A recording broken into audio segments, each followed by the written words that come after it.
Well, we started Blip Festival about 6 years ago, and before that I was running a nonprofit performing arts space here in New York called The Tank, and at The Tank I was booking in all sorts of different electronic music, and some of the guys who started coming around were people that were involved with chip music, which I had never heard of before I started booking it. As that sort of picked up steam and got bigger and bigger, we hit a point where it made sense to sort of do one big annual thing where we could bring this whole community together, and that was the first Blip Festival back in 2006. The festival has evolved a lot. I mean, just technically every year it's gotten bigger and better. I think every time we do it, we just kick it up a notch. I wanted to make chiptune before I knew what chiptune was. There are a few different ways that people come into the chip scene, I think. There are people who enter in as, I grew up playing video games and I love this, nostalgic factor. There are a lot of people that come in from an electronic music perspective.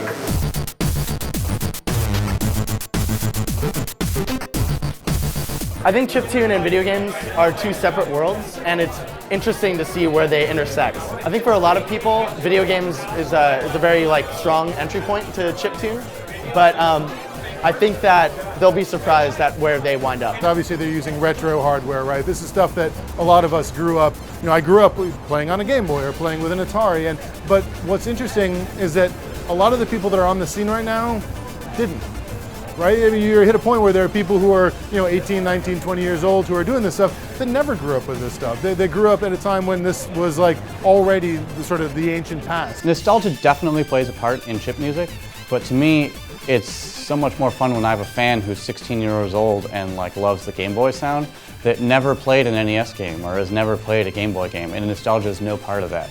And to me what that says is this sound palette is robust enough and cool enough and has enough character on its own to really stand by itself, and it's not just nostalgia driving it, there's a legitimacy to it.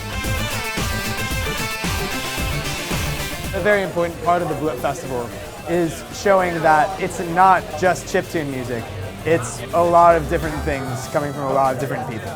The stuff that we're doing is informed by chiptune, and it's an element of what we're doing, but it's not the entire picture. We're just trying to recontextualize what it is.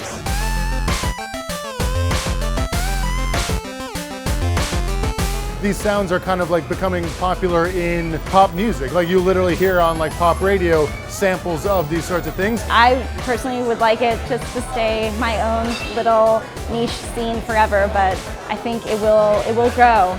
I think the inclusion of chip music in mainstream music is actually a really good thing. I just went on tour, I played a bunch of shows, I was an opening act, and most of the people who were watching me had never heard chip music, or maybe they've only heard a song or two, and there's so many different genres that people are making within the chip music scene that, there's something really for everyone. 6 years ago, I had no idea what chiptune was. I think most people didn't know, and now I can have a conversation with someone who I met on the street who actually knows what chiptune is. I've seen a lot of other electronic music genres, and there's lots of amazing people in all of them, but this scene is particularly embracing and open and supportive, and I think that's what's helped the community grow, because people who show up as an audience member one day are, a year later they're playing and they're an active part of the scene. This is actually my first year performing at Blip Festival, but last year I attended as a fan, and I actually walked away extremely inspired. They have such a wide variety of artists that they get here, and it shows how diverse and expansive the chip music scene is.